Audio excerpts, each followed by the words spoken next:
They were the heroes from the future, teenagers protecting the universe from those that would sow the seeds of chaos.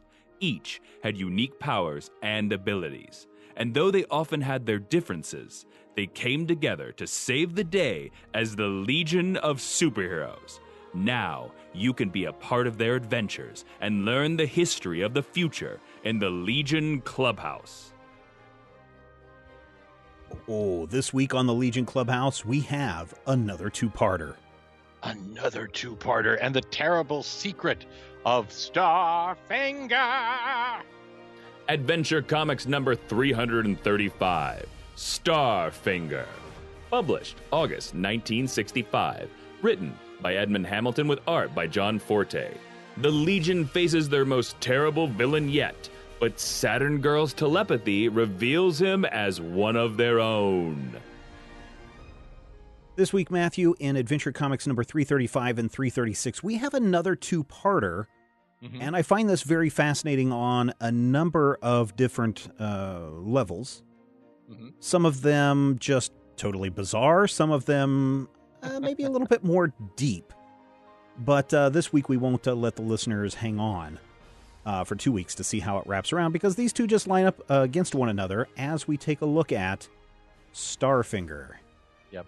And it's interesting because it's been just about long enough for DC editorial circa 1965 to have sales figures and responses from the audience, which I think may imply that that first two-parter that we saw a couple of episodes ago, actually across 2 episodes, I think, may have been a success. It may have been something that people, either the readers liked it or editorial thought it was a really good idea. Well, and I think it's probably 2 things. First of all, it is probably readers like that.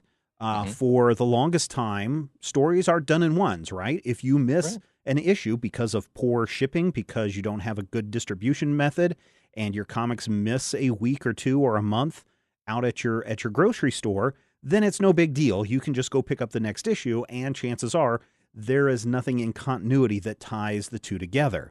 Right. In the last 2 episodes of the Legion Clubhouse, we did have a true two-parter, one where it was definitely come back next week, kids, because something important is going to happen, and then you get the resolution of that. So part of it is maybe some kids or maybe some readers really enjoyed that, but I think that maybe at this point distribution had started settling down a little bit, and comics were able to get to stores a little bit more on a regular basis.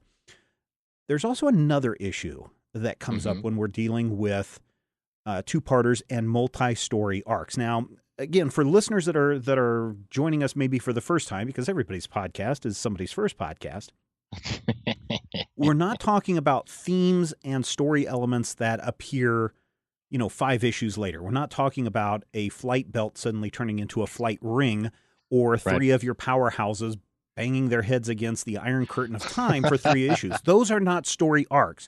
What we're talking about is this story is so long that it has to fill 2 issues worth of comics. Right.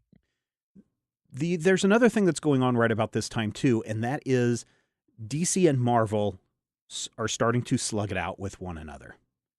And one of the things that's going on is Marvel is kicking DC's butt. I mean, DC is rather old, a little stick in the mud from some people's perspective. Here's Marvel, they're new and they're fresh. And Marvel starts cranking out multi-part story arcs. As I was doing some digging around, if we look at Fantastic Four number 57 through 60, that takes place in 1966. That's a year after this. But you have Amazing Spider-Man in 1965 has multi-story arcs. You also have, if you want to go way back in time, you have Wiz Comics, number 25, had a multi-part story arc back in 1941, and Captain Marvel Adventures had Mr. Mind and the Monster Society of Evil back in 1943 that I want to say ran like 12 issues. It was like 12 individual chapters, which is really unheard of. Oh, yeah, for 1943.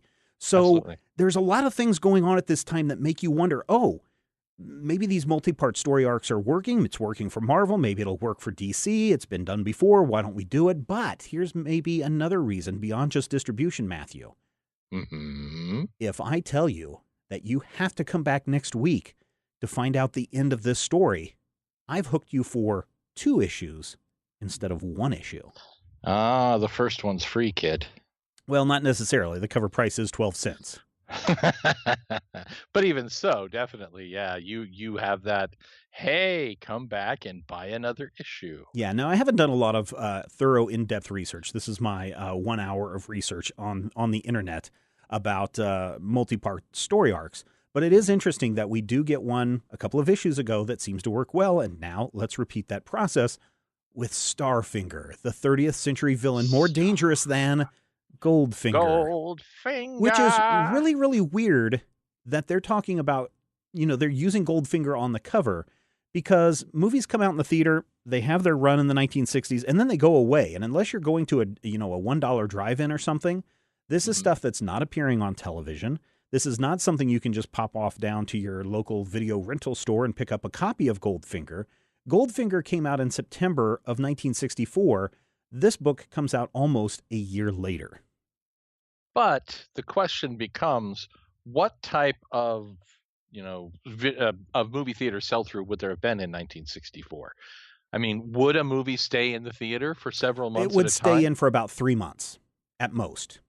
So if it stayed in for about 3 months, and Goldfinger was kind of a big deal, that was a Connery, right? Yes, Sean Connery. Yeah. Was that the second or the third? That was Auric Goldfinger robbing Fort Knox. I want to say it's like the third movie, because I think Thunderball was number 2, if I remember my Bond films correctly. This is not the James Bond podcast. We could launch that with a little bit more from our Kickstarter patrons, but the Bondcast. Yeah, but I think Thunderball was second, and then Goldfinger was third or fourth. I'll take your word for it, but I think that James Bond movies were a huge deal. I mean, they were a cultural landslide to where we got the Matt Helm movies, we got the other movies, and I think that to have DC, reference Goldfinger on the cover is weird, certainly, but it's not unheard of. I mean, the occasional pop culture thing that you see will come up. I mean, they had that notorious crossover with what's his name? John Kennedy, who got shot just before the book came out. Orson Welles. There's a whole issue where Superman teams up with Orson Welles. Oh, yeah, and Batman teams up with Sherlock Holmes, all kinds of weird things. It's just odd that is a cover thing. Now, had this issue, and again, this says August, so remember that's the cover date. We got to back that up 3 months, right? April or May. So there could still be some spillover from the previous year, but I doubt that it's still so high. And if you figure that you've got to spend a month or two getting these stories together, yeah, maybe this was right at the end of the Goldfinger popularity that this issue was written. I think it's right at the height of Goldfinger popularity, right in the middle of the Goldfinger. I mean, they're 9 months behind. It's 1965. That is the cutting edge, the pulse of pop culture, 9 months behind. Dr. No was the first James Bond movie, of course. From Russia with Love was number 2. Goldfinger was number 3, and then Thunderball was number 4. So I got my second and my fourth ones flipped around. Goldfinger firmly right there at number 3. Besides, nobody remembers From Russia with Love. It had that beautiful song where the girl sang to Sidney Poitier. Yes. Yeah. From Russia. From May to June. Love. Yeah. And maybe that's why this issue still has Goldfinger on the cover, because of so many months in between. But let's talk about Starfinger.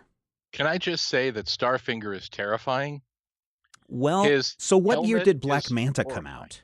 What year did Black Manta become an Aquaman villain? I want to say 61. Black Manta was pure Silver Age. But then, I mean, Golden Age Aquaman was kind of a strange thing. Actually, looking it up, Aquaman 35, September of 67. So 3 full years. Yeah. So this is a very proto Black Manta costume, except for the fact that the costume is purple and the helmet is pink or fuchsia, depending on which way you want to look at it. The eye slots, rather than being kind of weird flat eye slots, are actually like big old bazooka globules, bomb pointy things that look like a 1940s bra or something. It's really an odd costume. It's so hard much to so draw too. It's what? It's hard for them to draw from panel to panel. I mean, yeah, you can see Fort struggling with how to make this and even on the cover, if you look at it, his head looks like it's at a strange angle. even Swan could figure out how to draw it, and if Swan can't figure out how to draw you, you are messed up, Starfinger. So here's a little foreshadowing into the next issue, and since this all ties together, we'll just kind of try to keep the conversation going from to include both issues. At one point, Starfinger is out in space. He's already got a helmet on, but he's got to put another helmet on. It's literally a hat on a hat. Right. And I'm surprised you didn't just jump up and down and go, this is the greatest costume ever. Well, this is the thing. David Bowie said, take your proton pills and put your helmet on. He did not specify, don't do it if you already have a helmet on. So clearly, that's what happened in Adventure Comics number 335. Yeah. The issue, though, starts out much different. We get introduced to some of the out-of-heroic antics of the Legion of Superheroes, like Dirk, good old Sun Boy. He's on a date, and he gets dumped because he needs to go do Legion business, and his girlfriend is like, listen, if you be going off with your friends, I'm going to be dumping you right now. This and is he's interesting. Like, okay. 3 things happen in the very first panel of this issue. First of all, I think this may be the first time we have heard his full civilian name stated. Even in his origin, I don't remember them saying Dirk Morgna. Dirk Morgna, which, by the way, is just an anagram for Crid Morgan. But secondly, we get the first appearance of Sunboy being a womanizer and a douche, because he's like, oh, I totally forgot about that Legion meeting. See ya, deuces. And this girl is like, you suck, Dirk Morgna. This is like the introduction of the fake phone call. Oh, baby, I got an emergency. I got to go. Aunt Kathy is in the hospital and she needs me to give a kidney. The other thing that we see is Cosmic Boy hanging out with his family. 47-year-old Cosmic Boy hanging out with his family. Because John Fort draws him that he does not look like a teenager. He looks like a 47-year-old man. He looks like Walter Cronkite with a bad rug on. But this second panel is also fascinating, because if you look, the little boy in the purple tights, the Phantom. Cosmic Boy's look little brother. Look at him. He's got the black and white belt, the purple costume. The only thing he's missing is the hood and the domino mask and the ring, and he's the Phantom. Fine. Braillians love the Phantom. They do. Braillians and people from... Here's a secret thing that you didn't know, Matthew. What's that? Had the Legion of Superheroes not gone back to Smallville, they would have gone back 20 more years and gone to South America and recruited the Phantom instead of Superboy. Wasn't the Phantom in Africa? Wherever he was. Okay. Interestingly, though, this is a thing that I really think you should know. Okay, what? See that little boy in that purple suit? Yes, he grows up to be Earthman. Magnetic Kid. Oh, Magnetic Kid. Okay. Which means, by the way, that I'm almost certain that this is the longest stay between first appearance in 1965 and joining the Legion 20 years later. Magnetic Kid joins the Legion in 1985. How long was it for Phantom Lass? Or not, Dream Girl, I'm sorry. Dream Girl? It wasn't very long. It was only a couple of years. The same goes for Polar Boy. I mean, I guess Polar Boy appeared before Magnetic Kid. But, he was in the Legion of Substitute Heroes, so it doesn't count. It doesn't undermine my premise. So when we were in the Dickie Mo of space... Right, the Super Moby Dick of space. Yes, we saw poor Lightning Lad loses his right arm, and so they had to put a metal prosthetic on. And he's just been moaning this whole time. Oh, woe is me. We did talk about cloning and Dr. Hansen. Hanscom. Oh, I'm sorry, Hanscom. For a minute there, I thought he was the the great grandson of the Mbop kids. He's actually Dr. Handsome. Hi, I am Dr. Handsome. I used to work with Ben Casey. Yes. Anyway, he's like, look, medical miracles have taken leaps and bounds in these last couple of issues.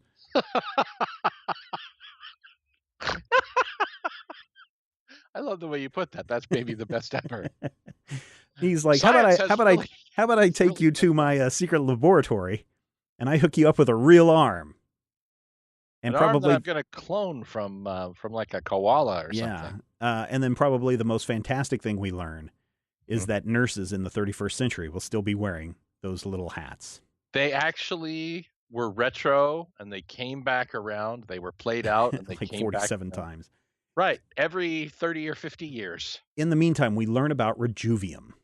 Rejuvium. What's The going on with greatest Rejuvium? mineral. Rejuvium was created by an aged prospector named Thomas Keene, and it is a mineral that rejuvenates tissue. He saw a young animal take just a slight bite of the Rejuvium and turn into a young animal, and lo and behold, elderly Dr. Keene ate a little Rejuvium, and boom, turns into a Why's full that 70. old animal licking that rock? I think I'll lick it too. Oh, my goodness, I'm young again. I must take this giant chunk of rock and give it to the United Federation of Planets. No, that's Star Trek. He's This is had a just- little bit of a change in his mindset. I guess. There wasn't that was like an episode in season 1 of Next Generation. Yeah. So he wants to go give it to EarthGov. Mhm. And then suddenly, Starfinger shows up, wanting to steal grab the Rejuvium. rock of his own. Yes, but Starfinger, being a vicious hatefulness, Uh-huh. nearly kills Ultra Boy, nearly kills Sun Boy. I mean, he is willing to immediately strike with deadly force. Had Ultra Boy not switched to invulnerability, Ultra Boy could have been dead. Right. And Starboy and his thugs immediately comes a swooping in. Now, I should mention that it's really interesting on this Starfinger costume, because not only is it this weird kind of like Michelin Man costume with a proto Black Manta hood on top, the left hand is gloved while the right hand is ungloved and is shooting all these rays at people. Each finger does something a little different. One will do a heavy ray, and one will turn you into a shrinking ray, and one will turn you into a take away your powers ray. And one goes wee wee wee all the way home. Problem is, Sunboy uses his sun powers to heat up this rock to where nobody can touch it, so they go flying off. And we get this really weird panel that I had to read like 10 times to figure out what the heck was actually going on. They didn't get the rock. Starfinger is very upset. He says, "My stupid followers will soon be here, but they won't dream of his existence here in this locked room." I'm like, dream? How are they going to dream of this? I don't understand. And who's this guy in the locked room? It's a guy. It is a guy, because we see the profile on the bed, but they won't dream of his existence? That's really a weird phrasing. But I also like it that he calls his cronies my stupid followers. Well, yeah, but that's how you refer to the critical hit crew too. No, I call you you idiotic jerks. Now, it's interesting because as Starfinger runs away to distract the Legion, he welds a cargo freighter shut. And it's a perfect moment. It's one of those ya-ta-ta moments where the Legionnaires have to leap into action. And who is first to leap into action? With jaws of action, but Matter Eater Lad, who immediately starts biting an exit in the hull of the spaceship. Oh, yeah, and I think this is his only appearance in the entire two-part story. He actually does come back later because he has another moment where you're like, oh, well, that's an interesting use of his powers. But we'll get to that. Go ahead. The fact that Ultra Boy is there, and Cosmic Boy with magnetic powers is there, and Sun Boy with massive melting powers is there, and they're standing back, and they're letting Tenzil take care of this. I mean, it's a moment they're ready. They know that he is their equal. Let's be fair, because I think you're falling into the trap that happened to a lot of young boys in the 1960s. Phantom Girl, who's intangible, is just like, yeah, you go ahead and eat that, Matter Eater Boy. I'm just going to walk through this wall and get to rescuing people. Cut her some slack. No, I am. I'm the one standing up for her. You're like, look at Matter Eater Lad. He's doing all the work. I didn't say he's doing all the work. I'm saying that those powerful Legionnaires are like, he is our equal. Let's let him do his thing. We'll stand around in our costumes. Speaking of equals, Starfinger just berates his idiot followers. And the way he does it is by pointing his right arm straight up in the air and straight to the right and back up in the air again, almost indicating and pointing out that his right arm might be important. It's the one that doesn't have the gloves. Yeah, it doesn't have the gloves.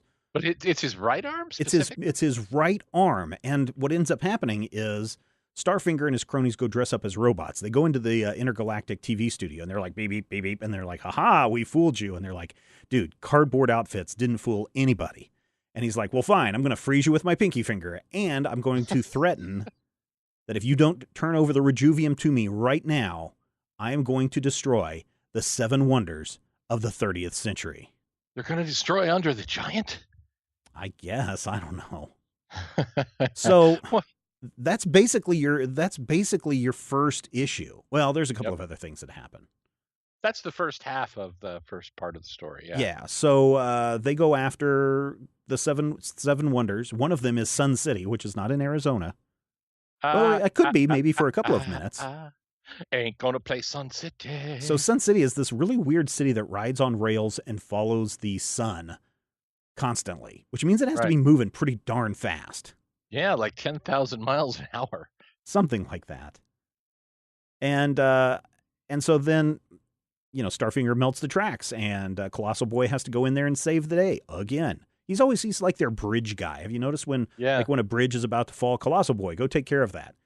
I'll fix the bridge. Yeah, because he's big. Big guys get to fix the bridge. Yeah, and then oh no, Starboy, he gets killed. I know, they murder Starboy right there on panel. That is so strange. And Colossal Boy's like, oh, Starboy's dead. You want to go on a date, Saturn Girl?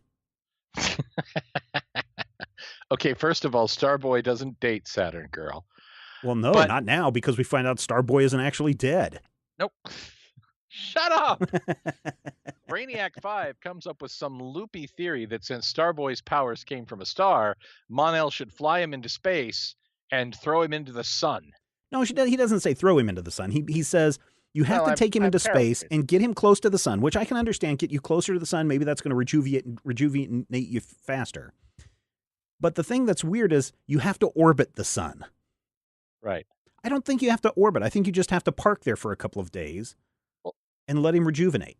This is interesting. They're trying to rejuvenate his powers. If only there were some sort of, I don't know, rejuvium. See, that only makes you younger, though. That's the thing that I think that you're saying, oh, how come this doesn't just regrow an arm? Or, oh, how come this doesn't just fix somebody who's dead? No, it doesn't. It doesn't regrow stuff. It's not a stem cell. All right. Well, he fought Starfinger today. Just make him as young as he was yesterday when he wasn't murdered. Yeah, I don't think it works that way. Well, it should. But it writes Starboy out for the rest of the issue. Right. Then they knock Cosmic Boy out. They also knock out the Invisible Kid. Mm-hmm. And then he goes after the second wonder of the 30th century, the Stratosphere Laboratory. Which is really dumb, because they should have known that the Stratosphere was blown up in Las Vegas years ago. And the thing that really gets me is this thing is apparently a giant laboratory built on those protractors that we used to use in 7th grade math. Just up into the sky. And it's up high enough to where they all have to wear helmets, and that's where we see Starfinger wearing a helmet on a helmet. A hat on a hat, if you will. Yep. Good and then he nullifies a bunch of people's powers, and he destroys the Stratosphere Laboratory. Yep. And that's where this issue ends, because then we get a Superboy rerun. But in the last panel, Saturn Girl catches a stray thought. Oh, something that's important. She remembers. Uh-oh. One of us. Oh, no. This can't be good. She caught a stray glimpse of his thoughts. Nobody else can look through his lead-lined faces. Nobody can read his mind until he's zooming away at the last minute. And Saturn Girl is like, he is one of us. And it's interesting because he uses his ring fingers and he used his star fingers to reverse the powers of the Legionnaires. So Starboy is out of the picture. Colossal Boy, who can become giant, becomes small, which is the opposite of giant. He gets shrunk. And Light Lass, who can make things light, becomes heavy, which is the opposite of light. And Matter Eater Lad, who eats things, gets turned to steel. Mm-hmm. So he can't move. But that's not the opposite of eating things. No, I think he can just turn things into things. I don't like that. He has like a magic. His hands can do anything, and this is the weird thing. As we come in later on in the second issue, this is what gets really weird, because we come to find out that the powers that this Starfinger has are so fantastic. Why this isn't a weapon that every villain in the universe wants is beyond me. Well, when you think about it. I mean, these rays can do anything. When you think about it, though, the Legion of Superheroes are pretty dumb. And they're the smartest people in the 30th century, which means that the criminals that they fight are extraordinarily dumb. Yeah, I guess. So, let's find out what happens here in the next issue.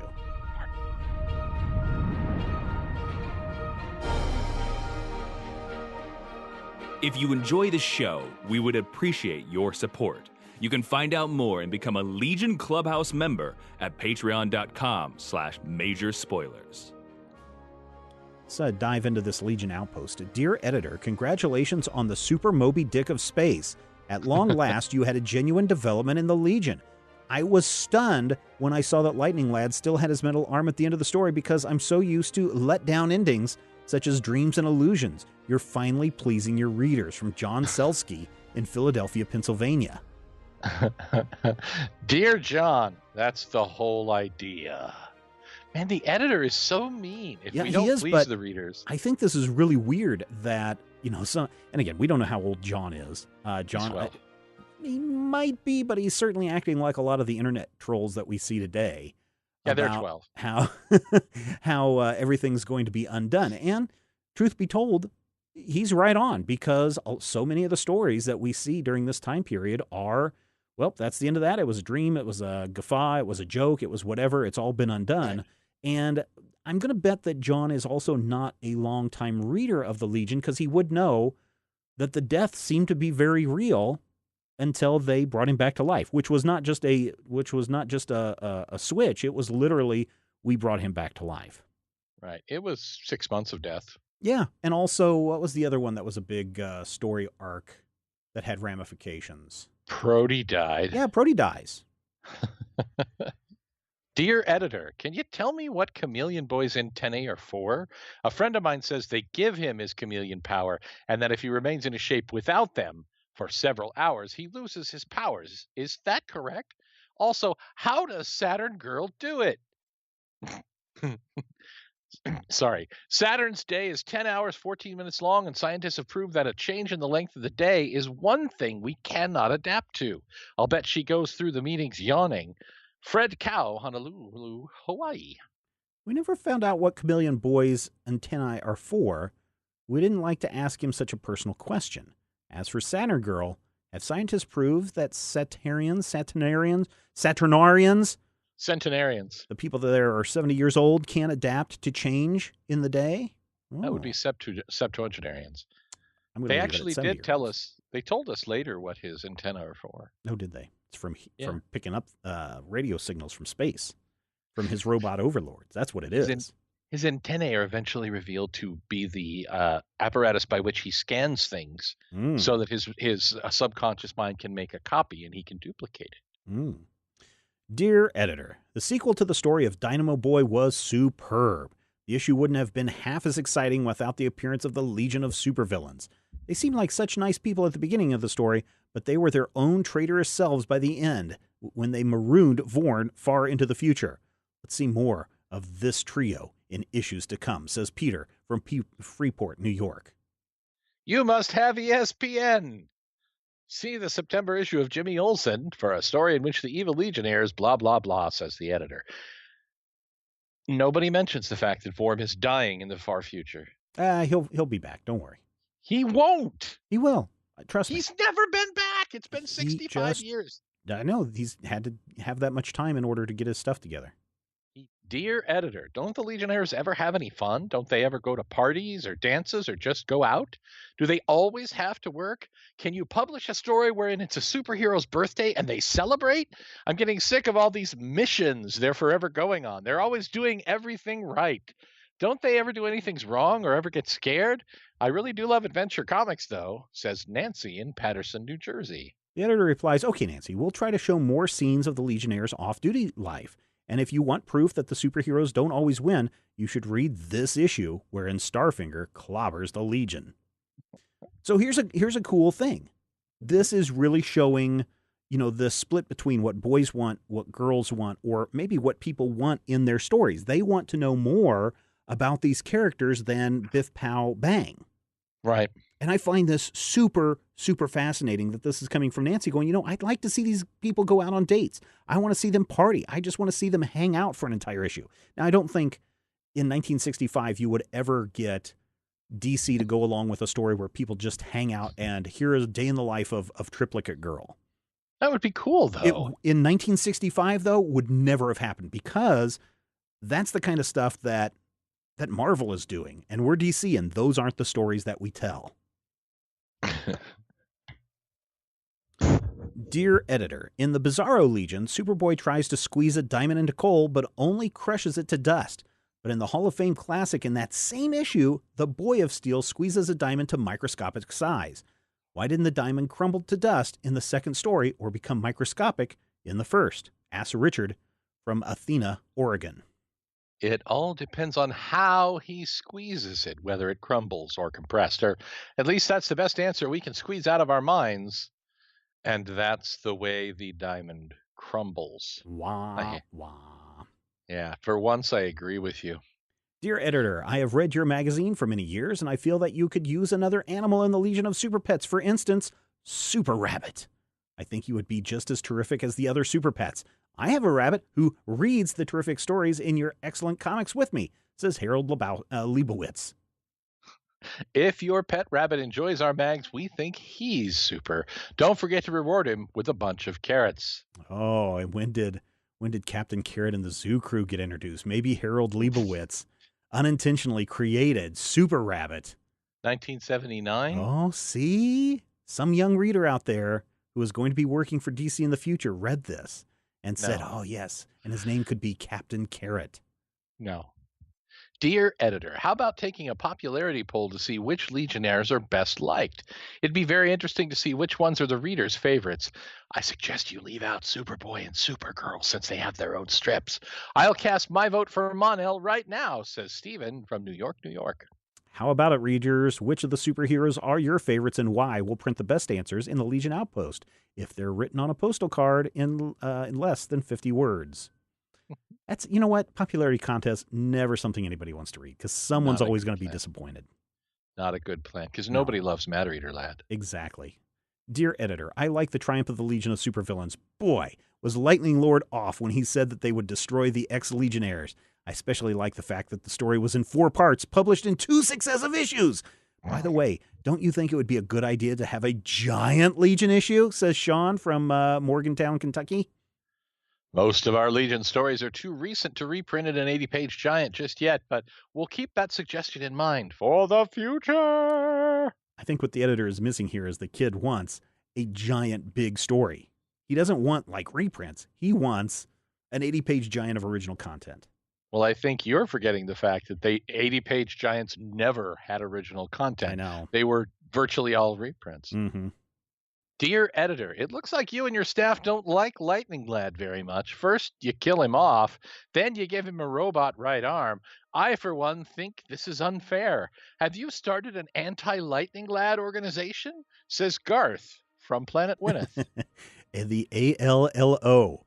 The editor says, honestly, we like Lightning Lad. In fact, we always get a charge out of him. Wah, wah. But we hope you won't be shocked when you find out what we have in store for him in a future issue. God, I hate the editors so much. Editors are the worst.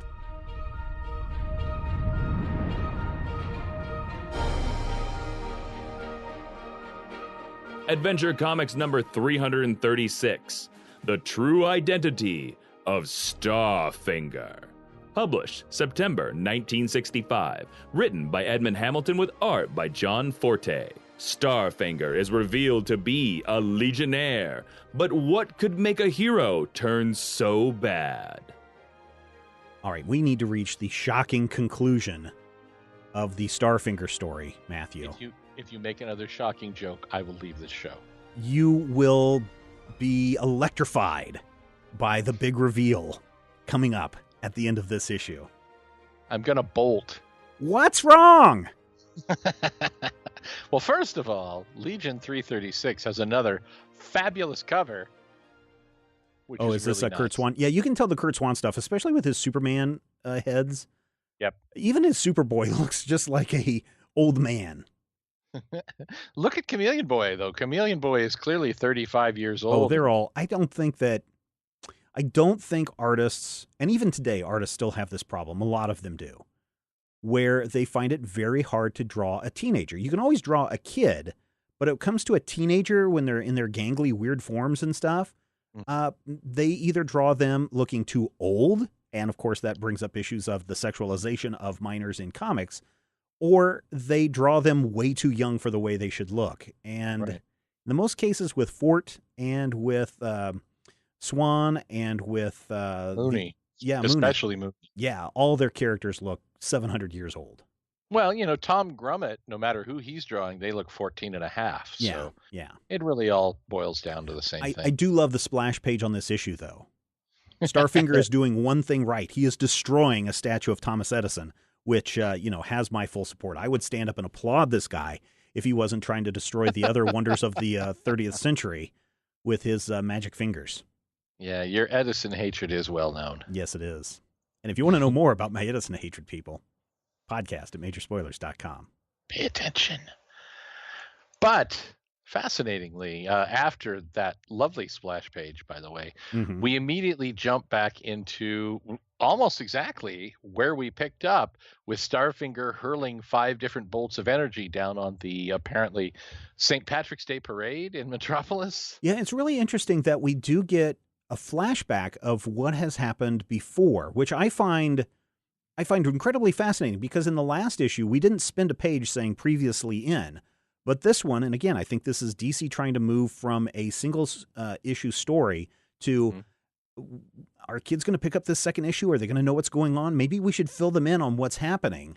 And so we get a full page of, hey, this rejuvium was found. People got shot out of the water. Oh, here's an important part about Lightning Lad being taken to Dr. Hansom's laboratory. Right. And the other guy circling around the sun for forever. Mon-El and Starboy, which takes Mon-El out of play. It's interesting to see this. This is I think the definition is early installment weirdness, because comics at, circa 1965, especially DC comics, weren't necessarily these continuing stories, weren't at the point where we were seeing Stan Lee style serialized storytelling. So taking a whole page to do a previously on 24 riff is kind of interesting. You don't see that a lot in comics. Usually they'll have somebody say, oh, as you know, this happened. But this is literally just a big flashback thing of, this is all the things that happened last issue. Yeah, and I'll be honest, I think this story could have been done in one issue. And I'm just wondering if the success of the previous two-parter helped encourage this. Because really this issue is nothing more than, hey, we introduced you to 2 of the 7 wonders of the 30th century, or the 31st century, 30th century. 30th century. Let's spend this entire issue going over the other 5. Well, I think that's kind of fine. I don't have a problem with it, because that is one of the neat things about looking at the future is, what kind of future technology can we look for? Well, we can look forward to the global tunnel. Which is a spectacularly stupid idea. It's a hole through the Earth. Yeah, it's a tunnel through the Earth. Through the entire Earth, with force fields that allow you to go and even study the molten core and the mantle of the planet. If I'm not mistaken, in the remake of Total Recall, one of the things is the characters actually travel through the Earth's core as they try to get from their work location to their home location. So the tunnel through the Earth is not a new idea or an old idea in this case. It's certainly one that's been around for a long time, but but it is a dumb one. It is a spectacularly dumb idea. But Starfinger decides that he's going to try to trap them all inside the Earth by destroying the generator. Little does he realize that 2 of them get out, and Superman can just drill his way out with his super spinning. Interestingly, he makes them look like fools, because they start chasing what they think is Starfinger, and it turns out to be a missile with Starfinger painted on the side. So dumb. It is so dumb. One of the Legionnaires is magnetic and can clearly probably feel metal, and the other is Superboy, who has supervision powers. This makes the Legion look really dumb. Or super overreactive. They dumb.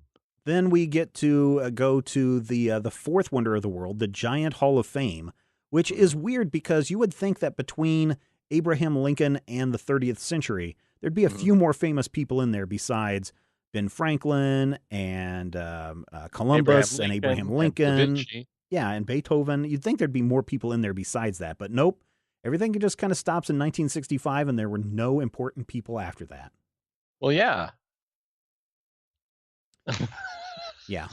Oh, I got to tell you, there's a PSA in this issue. Is there? There is. It's called Nature's Bill of Rights, where these three kids are just throwing garbage into the river, and this dude comes up to him and gives them a schooling over, we must be good on stewards there, of the earth. boys. Yes. Oh, I sent this to our current EPA guy. You sent it? I did. I tweeted it to him. I said, "Hey, dude, yeah, instead of spending $30,000 on a secret room, how about you read this and pay attention to it?" Bulletproof seat covers. Yeah. Yeah, it's a really well done PSA really is. promo. It's not too preachy, it's not too over the top, but it's also well drawn. And it also doesn't feature any superheroes. In the past PSAs that we've looked at, they featured Superman or they featured another superhero in them. This one, just a regular old Joe doing his part to be the hero to keep the environment safe. And that's the thing about pollution. Sometimes you got to be a regular Joe. I think what it means is anyone can be a hero. Ting! The more you know. So they crisscross the globe trying to figure out what's going on. They go to the reversed waterfalls, where water shoots up over the dam instead of falling down. That's a dumb kind of invention. That is extremely dumb. You know what that's called? The giant sprinkler. It's just a giant fountain. But they do invent surfboards. Well, sure, but they invent them. Or boogie boards, I should say. They're more boogie boards than surfboards. They invent them of a very important metal and a very important first appearance in this issue. Okay, what is that? Inertron. Inertron. Inertron is proof against any force, including nuclear explosions. Inertron later becomes part and parcel of Legion lore. Inertron is something that people use, and the fusion power spheres that we see in this issue also come up later. But Inertron pops up over and over and over. A lot of times Inertron is used to neutralize people's superpowers or to place a supervillain in a room that they can't get out of. Unlike Rejuvium from last issue, which never shows up again, Inertron is referenced even into modern Legion stories. Very cool. We also get to go to the Great Wind Control Center. Also known as Steven at a Mexican restaurant. We also get to visit the Fusion Power Sphere. And the Fusion Power Sphere later destroys the whole Earth. It does? No! It does. Well, it's in the Volume 4 Legion stories, which means it's retconned out of existence. So, well, is it still a tragedy if it didn't happen? The kids take their boogie board and they close in on Starfinger because the Inertron disables his powers. Yep. It deflects his strange lightning bolts coming from his right hand. They wrestle him to the ground and they yank off his mask only to find, well, of course it's Lightning Lad. But how could this happen? Everyone shrugs their shoulders and lifts their arms in the air at the same time. His robot arm was covered by a flesh-like plastic glove, and inside are super generators to transform his electrical powers into different kinds of rays. And then we discover that he has been under the power of Dr. McGoodlovin. Dr. Handsome. Oh, yeah, the power of Dr. Handsome. We never know why Dr. Handsome needs Rejuvium. Look at his sideburns. He's got white hair. He's old. He wants to be young again. He wants to be young Dr. Old and not old Dr. Young. Doesn't make a whole lot of sense, but okay. He's evil. They go and they capture the bad guy. They get the Rejuvium back. Everyone lives happily ever after. And then something that they never bring up in the rest of this issue. Hey, Lightning Lad, you had a flesh-covered glove on. How about we make your entire arm out of a flesh long glove? You can't do that. It would just be it would look more realistic than have his robot arm swinging around in every issue. And it would allow the artist a little bit more leeway into how they want to deal with his fake arm. And for most of the readership, it would give DC an out to not commit to that robot arm if they don't want to, because it just looks like a regular flesh-covered arm. I think the robot arm is there for a reason. At this point, the robot arm nobody is loves there. Lightning Lad. I think the robot arm at this point is here to try and carry over the fact that there are ramifications and there are things that happen to you when you're a superhero, and that these things are meaningful. Now, granted, it does get overturned, Mm-hmm. but they at least tried for there to be some consequence to being a superhero. Matthew, Mm-hmm. we've come to the end of another Legion Clubhouse. We have. What did we learn this week? We learned that if you wear a helmet over your helmet, you're doubly protected.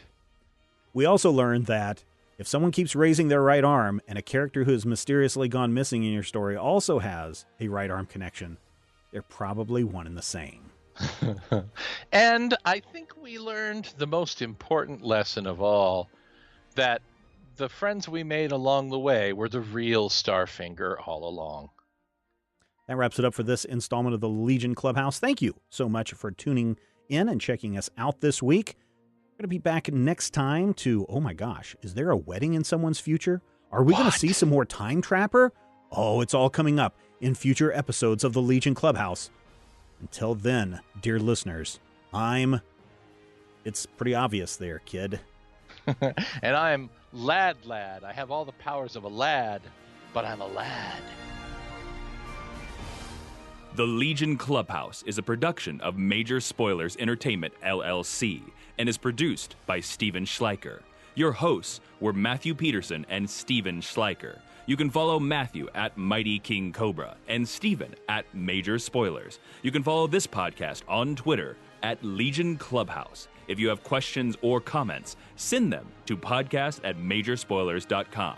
I'm Jason Inman. Until next time, eat it, Grandpa. This podcast is copyright 2018 by Major Spoilers Entertainment, LLC.